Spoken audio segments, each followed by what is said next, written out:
The Lord be with you. I'm Deacon Keith Fournier, and our first reading is taken from the letter to the Hebrews. With so many witnesses and a great cloud all around us, we too then should throw off everything that weighs us down and the sin that clings so closely, and with perseverance keep running in the race which lies ahead of us. Let us keep our eyes fixed on Jesus, who leads us in our faith and brings it to perfection. For the sake of the joy which lay ahead of him, he endured the cross, disregarding the shame of it, and has taken his seat at the right hand of God's throne. Think of the way he persevered against such opposition from sinners, and then you will not lose heart and come to grief.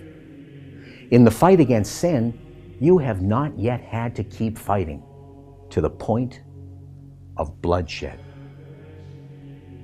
And our responsorial psalm is taken from Psalm 22. The poor will eat and be filled. Those who seek Yahweh will praise him. May your heart live forever.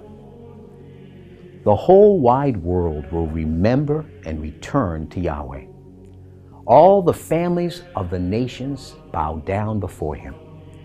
For to Yahweh, ruler of the nations, belongs kingly power. Their descendants will serve him, will proclaim his name to generations still to come. And these will tell of his saving justice to a people yet unborn, for he has fulfilled it. A reading from the Holy Gospel according to St. Mark. When Jesus had crossed again in the boat to the other side, a large crowd gathered round him, and he stayed by the lake. Then the president of the synagogue came up, named Jairus, and seeing him, fell at his feet, begging him earnestly, saying, "My little daughter is desperately sick. Do come and lay your hands on her that she might be saved and may live." Jesus went with him, and a large crowd followed him. They were pressing all around him.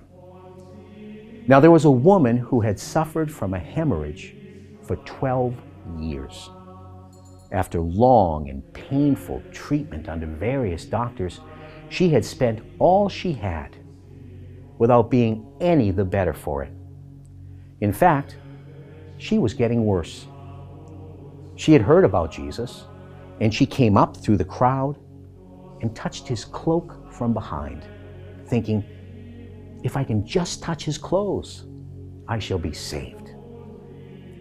And at once, the source of the bleeding dried up, and she felt in herself that she was cured of her complaint. And at once, aware of the power that had gone out from him, Jesus turned around in the crowd and said, "Who touched my clothes?" His disciples said to him, "You see how the crowd is pressing all around you. How can you ask, 'Who touched me?'" But he continued to look all around to see who had done it.